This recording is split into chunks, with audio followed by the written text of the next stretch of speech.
So what's up, my people? Back at you for another installment of what I like to call the journey.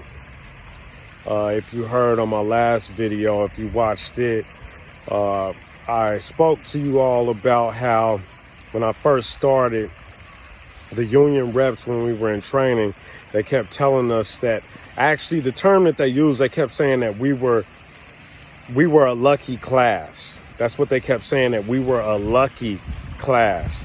And come to find out, with them saying that, actually in 2004, that was the last year of people getting a pension. But anybody who got hired from 2008 to present does not have a pension. So moving a little bit forward, I spoke to you about how they said that you know, working there, that you won't ever be a number. And like I said, in 2008, I became employee number 917-150-731. But 4 years prior, they kept telling us, oh, you won't become a number, you know what I'm saying? Like, they won't do you like that, this, that, and the other. But come to find out that that's what happened. And then speaking on the UAW, it actually used to be a great place. You know, the GM used to be a great place to work for. Being a union member used to be great, because not only were you proud to be a UAW member or a union member, when you walked out and you wore something with that bug on your shirt, as we call it, our logo, it's a bug. When you wore that and people like gave you respect, it was like a respect thing when they saw you wearing that shirt of UAW. You know, being a union member used to be about something. And I mean, when I started in 2004, it was like going to college. And I say that because they had sports. Like, I played basketball for Local 31. And every year you went to a different state, and they had, in our region, Region 5, they had where you played basketball against other union members, other GM plants. And you got to travel once a year for that. They had softball tournaments that you could go to. They had fishing tournaments, bowling. You know, they had things like that. That's why I say that it was exciting to work there. And they had things that kept you there, where you wanted to be a union member. You wanted to work there. And then let's fast forward real quick to 2019, when they started talking about the embezzlement case. Now, years prior to that, it was alleged that the UAW was using our, our union dues in a bad way. It was alleged that they were doing it.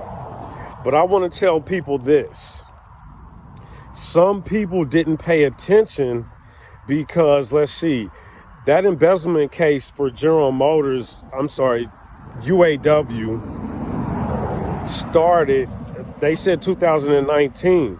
But actually, if you look back, that started actually in, I want to say, year 2016, maybe 17. And it started with the Chrysler Motor Company and that union there. But nobody really paid attention to that story. The story got big when we went on strike in 2019, and it was a big conglomerate of General Motors and the UAW that was involved in that. General Motors is a bigger company than Chrysler. And it, I don't know, I guess it looked better putting it out there. With us being on strike, it looked real good for the media and the narrative that they could push about us. But, you know, those union dues were being, distributed in the wrong way. And even with what I was talking about prior, with them having like sporting events that went on, all that stuff stopped because they were using our union dues in the wrong way. If you paid attention to it, A lot of that stuff was gone way before 2019. As far as the basketball, the softball, and fishing and stuff like that. They started taking away stuff. And then every time we went to the board for negotiations, they wanted to take more. But nothing really was being taken away from the management side, from the GM side. Why was that? You know, they got it looking like it's going to be better and stuff like that. But I'm going to tell you what. Let me give an example. As a child, if you lie, your parents will put you on punishment, or they will take things away from you that are meaning to you as a child, right? So what makes people think that the union is going to be better now, when they have lied and lied and lied, and look at the end result? And I'm going to tell you this. It seems like the union, for me, from my opinion, the union was going downhill after 2008. You know, after the bankruptcy that we all had to go through and things like that. It's sad, you know. And they still want you to believe in them when all they've done is lied for years. That's what they've done. I am not, now don't get me wrong, I'm not against the union by any means. I'm not against the union. But it's a lot of stuff that you guys need to clean up before people can trust you again. Just like in a relationship. When you're in a relationship and you lie to your mate, it's hard to build that trust back up. But it seems like, in my eyes anyway, that they don't care about rebuilding that trust. And then they have this thing that they're doing called one member, one vote. And people are going to come through and audit them. They should be audited. But I'm going to tell you what, the people high up, those are the people that need to be audited. They actually should be out of there, and there should be new people in there. But the last time I heard, as they said, you never know. The teachers union could be looking over the UAW, or another union or a different company could be looking over the union and auditing them. You know, that's a big problem. But like I said before, it's a trust issue. How can you trust people who have stole all this money?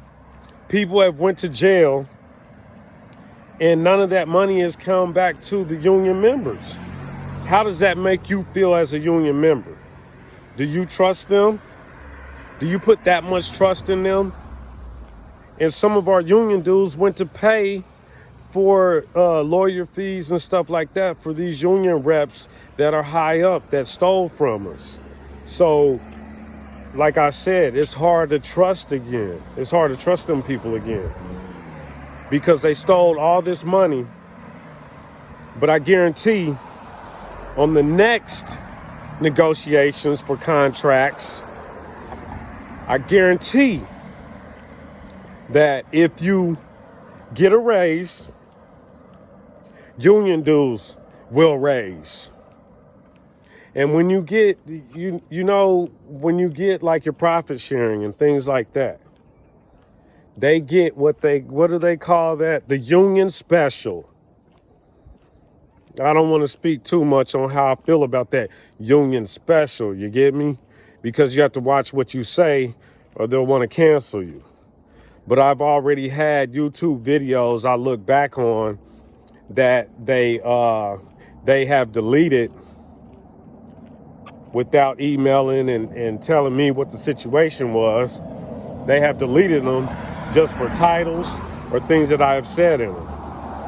But I really don't care because freedom of speech is gone anyway. They want to censor any and everybody they can.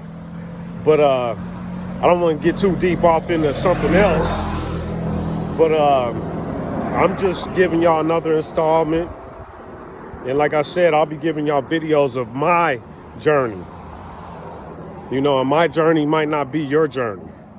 My experiences that I had might not be your experience, and you might not feel the same, but this is my opinion, and I just want to get it out there on how I felt, because like if you look at some of my older videos, you'll see that I documented the strike in 2019.